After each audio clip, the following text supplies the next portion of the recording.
muito interessante hoje. A live de ontem, né? Eu falei justamente sobre aquela situação, né? Será que adianta você realmente chamar a pessoa depressiva para sair? Será que o fato da pessoa estar lá jogadinha no sofá é causa ou consequência da depressão? E aí eu falei para vocês que é totalmente consequência.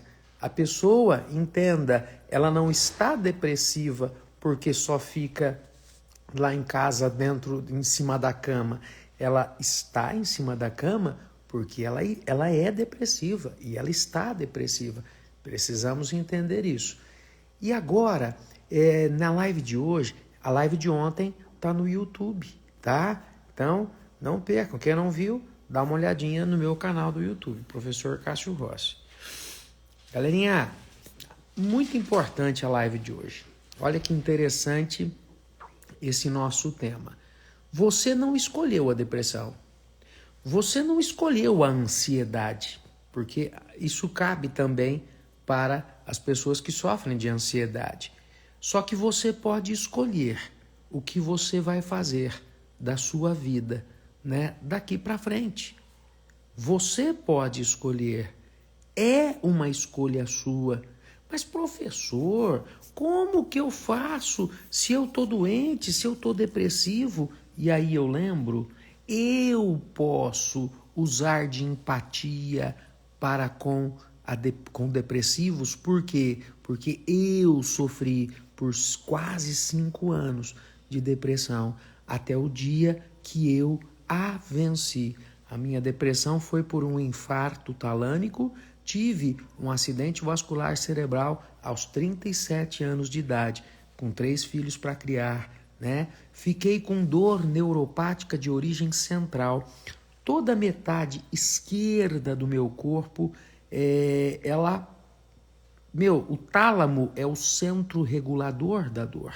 Então é como se alguém chegasse, erguesse, elevasse a minha dor ao máximo do lado esquerdo do meu corpo e arrancasse o botão e jogasse fora. Eu tomo remédio 4 vezes por dia, à base de morfina, para suportar a minha dor. E eu sofri por quase 5 anos, até o dia que eu tive o meu éfeta, até o dia que eu consegui entender por que eu estava amarrado naquela depressão, e eu consegui vencer a minha depressão. Agora, o que foi importante em todo o meu processo, galera? O fato de eu nunca me acomodar com a depressão. Nós não podemos nos acostumar com a depressão. Nós não podemos levantar de manhã, deitar ali na cama, no sofá e achar que de repente aquilo é o teu novo normal. Achar que aquela condição é a condição que você vai ter que viver pelo resto da sua vida. E sabe o que eu fazia, galera, para conseguir, por exemplo, trabalhar quando eu tinha muita coisa para fazer? Tinha dia que eu não ia. Tinha dia que eu percebia que não tinha como tal. Mas tinha dia que a minha presença no meu escritório era fundamental. E aí o que eu fazia? Olha só, olha que coisa interessante, tá? Eu levantava e do jeito que eu levantava, gente, do lado da cama, eu começava a pular. Daqui a pouco eu começava a fazer como é que é o nome daquele exercício? Como é que é, João? Polichinelo. Daqui a pouco eu começava a correr no lugar, dentro do banheiro eu fazia isso, tá? Para quê? Para forçar o meu corpo a produzir neurotransmissores, adrenalina, noradrenalina, serotonina, dopamina, porque eu forçava uma taquicardia, eu forçava um aumento do meu metabolismo basal, eu forçava a ação da T3 e T4 e e eu elevava esse metabolismo, e a hora que eu percebia que eu estava realmente num nível elevado já de metabolismo, aí sim eu sentava e começava a fazer por aquelas atividades que para mim eram mais prazerosas, mais interessantes, e do jeito que eu me embalava. Sabe o que é, galera? Eu até brinco com isso. Eu fazia a minha depressão sair do meu corpo naquele dia no tranco. Sabe aqueles carros mais velhos que não pega a bateria e o caboclo soltava na descida assim, ó, engatava uma terceira, uma segunda, uma terceira, soltava o pé da embreagem e o bicho ia e aí ele ia embora? Era isso que eu fazia com a minha motivação. Eu fazia a minha cabeça começar a funcionar no tranco, cara. No tranco. Para eu conseguir trabalhar, para eu conseguir evoluir. E no final do dia, eu sentia um prazer de aquele dia ter vencido a depressão. Aquele dia eu escolhi não sofrer com a depressão e eu vencia, cara. E eu trabalhava e eu conseguia evoluir. É lógico que eu chegava em casa à noite e às vezes ia tomar um banho, ia fazer alguma coisa, o sangue dava aquela esfriada, aí parece que voltava tudo, né, novamente, e aquela bad, e aí acontecia da coisa voltar. Mas por um dia eu tinha vencido a depressão, eu tinha conseguido trabalhar, eu tinha conseguido fazer uma reunião com a minha equipe, eu tinha conseguido fazer a coisa evoluir. Então, entenda, você não escolheu a depressão, mas você pode escolher o que é que a depressão vai fazer com você, o que é que você vai fazer com a depressão, o que é que vai ser da sua vida no futuro.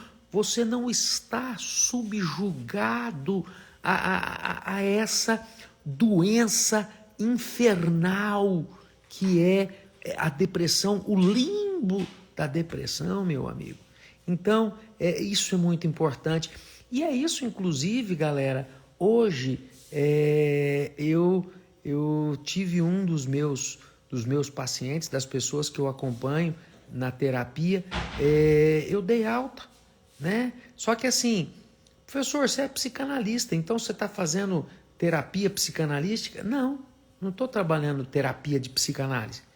Eu estou, na verdade, trabalhando um método que eu estou desenvolvendo, que eu chamo método tomada de decisão para depressivos e ansiosos. O que é isso, professor? Galera, 6 reuniões, 6 mentorias, 6 sessões comigo, onde a gente faz todo o processo de tomada de decisão. Isso é algo que você pode fazer com você mesmo, tá? Isso é algo que você pode fazer, você se autoavaliar. Quais são, olha só, presta atenção, quais são as fases de um processo de tomada de decisão? Olha, gente, olha o número de pessoas, gente. Ai, gente, eu tô querendo fazer live todo dia, mas eu tô ficando meio chateadão. Isso aqui que eu tô falando para vocês é um conteúdo muito rico, sabe? Mas nós sabemos que, infelizmente, na internet mundial, as pessoas não querem mais conteúdo.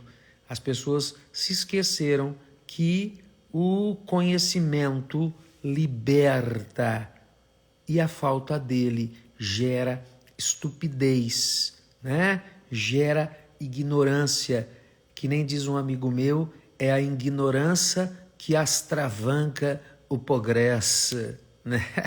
Mas voltando, fases da tomada de decisão. Como é que eu tomo uma decisão na minha vida? Primeira fase da tomada de decisão é conhecer o problema, tá? A primeira fase, conhecer o problema, tá? A segunda fase da tomada de decisão é a fase que nós chamamos de análise do problema. Eu vou analisar. Primeiro eu conheci, agora eu vou analisar, que é um conhecimento mais profundo, tá? Do problema. A terceira fase do problema já é o levantamento de propostas de solução, tá? Então, eu conheci o problema. Você viu que eu fiz um joinha, parece que apareceu um joinha aqui na tela? Mas, enfim. Conheci o problema, tá? Analisei o problema, levantei hipóteses de solução do problema. A quarta fase, eu escolho a melhor solução do problema. A quinta fase, eu implanto esta solução, eu executo essa solução. E a sexta fase, eu avalio. Porém, o processo de avaliação, ele é um processo contínuo que está, obviamente, né, em todo o processo de tomada de decisão, tá? Conheço o problema, analiso o problema, tá? Levanto propostas de solução, escolho a melhor proposta, implanto a melhor proposta, avalio todo o processo, né? Que é uma avaliação contínua. E isso é algo que você pode fazer dentro, contigo mesmo. Então, eu sofro de ansiedade. Primeira coisa que você precisa entender é saber o que é a ansiedade, né? Posteriormente, você precisa analisar essa ansiedade, entender se você tem uma ansiedade que ela é patológica ou se é uma ansiedade que é natural. Esses tempos atrás, uma pessoa perguntou para mim: professor, o que é ansiedade?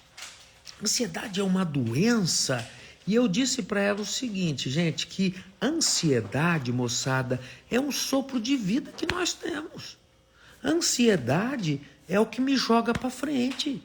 Ansiedade, lógico que a gente tem uma visão pejorativa, né, do termo ansiedade, só que se você tira todo o processo de ansiedade de uma pessoa, vai sobrar um corpo em cima de uma cama, um corpo em cima de um sofá. Eu preciso ter aquela ansiedade de querer saber qual é o próximo passo. Eu tenho que ter aquela ansiedade que me gera aquela preocupação com o amanhã. Entenderam isso? Eu tenho que ter... São aquelas palavras que as pessoas veem de uma forma pejorativa, mas que elas também são importantes na vida. Exemplo, ambição. A ambição, desde que dentro de um certo controle, ela é extremamente importante para o ser humano. Mas voltando, eu disse então para essa pessoa, a ansiedade é um sopro de vida, é aquilo que te faz levantar de manhã, é aquilo que te faz realmente ir atrás de conhecer as coisas, de entender, de resolver. Porém, ela passa a ser algo patológico quando você não consegue mais controlá-la. Quando a ansiedade, ela supera, ela suplanta todos os outros pensamentos. Você está almoçando com a tua família e você está com aquela ansiedade, sabe aquela ideia, né? Existe uma coisa dentro da ansiedade que se chama ideia intrusa ou ideias intrusas, né? Aquela ideia, por exemplo, eu cometi um pecado, eu cometi uma blasfêmia, meu Deus. Isso aí a psicanálise chama de ideias intrusas. É uma ideia que não tem nada a ver, que você no seu íntimo sabe que você não cometeu aquilo, você sabe que aquilo não é um pecado, que aquilo não é algo que vai te prejudicar, só que você não consegue tirar aquilo da cabeça. Uma dívida que você tem, um dinheiro que você emprestou e de repente, cara, uma situação que não tem nada a ver, mas é uma ideia intrusa. E aí o que acontece? Essa ideia não sai da tua cabeça e aquilo começa a prejudicar as tuas relações do dia a dia, começa a prejudicar o seu trabalho, a sua relação familiar, você não consegue mais estudar, não consegue mais se concentrar, e aí ela vai evoluindo. Então, entender a ansiedade, classificar a sua ansiedade, perceber como é que você pode controlar isso, ter propostas de soluções para a ansiedade, para a depressão, escolher quais as propostas que você vai executar ao longo do processo, implantar essas propostas, essas ideias, esse paciente que eu dei alta hoje, nós trabalhamos ideias de autossugestão. Por quê? Porque eu trabalho muito conceitos do coaching, conceitos da programação neurolinguística, né? Conceitos também da psicanálise, mas conceitos positivistas, conceitos de autocontrole, conceitos de autoconhecimento, né? Tem tanta coisa que a gente pode... Galera, a gente consegue, por meio de um trabalho de coaching, um trabalho de programação neurolinguística, a gente consegue buscar dentro do teu cérebro a receita de neurotransmissor que o teu cérebro usou naquele momento mais positivo da sua vida. Se você definir, professor, o momento mais positivo da minha vida, mais feliz, foi a primeira vez que eu vi o meu filho, foi o dia que eu estava recebendo o meu diploma lá da universidade. Nós conseguimos levar o teu pensamento a essa data e buscar qual foi a receita de neurotransmissor que o teu cérebro usou naquele momento. E quando a gente consegue fazer isso, a gente fixa um sinal, a gente fixa um gatilho positivo para que cada vez que você executar aquele gatilho, você consiga soltar no teu cérebro aquela receita de neurotransmissor que você teve lá naquele momento da tua formatura. Professor, mas isso existe? Existe. E isso é ciência, galera. Isso daí não é macumba, não é nada disso. Não é nada não é espiritual, não é nada disso. Isso é ciência, tá? Então, assim, inclusive eu vou fazer uma live uma hora falando sobre esse estudo, tá? E sobre várias coisas que são importantes. Nós vamos falar muita coisa aqui nessas lives diárias. Convidem mais gente. Nós não vamos falar só de depressão. Vamos falar também de urgência e emergência. Vamos falar também de empreendedorismo. O pessoal está me pedindo, tá? Nós vamos falar muito sobre neuroperformance, comunicação, teoria das inteligências múltiplas. Uma coisa fantástica, galera, que eu estou trabalhando, estudando muito sobre isso. Você precisa, e eu vou te dar um conselho, você precisa mapear a tua personalidade. Existe uma coisa que é uma outra linha da psicanálise, mas é muito interessante, que são os arquétipos de Jung. Jung foi um psicanalista também, que até um certo tempo trabalhou junto com Freud. Depois eles tiveram um desarranjo aí de pensamentos e ele seguiu e construiu uma outra linha de psicanálise, enfim, mas ele também é um dos pais da psicanálise, juntamente com Freud. E ele tem os arquétipos, onde ele classifica, né, resumidamente em 12 arquétipos,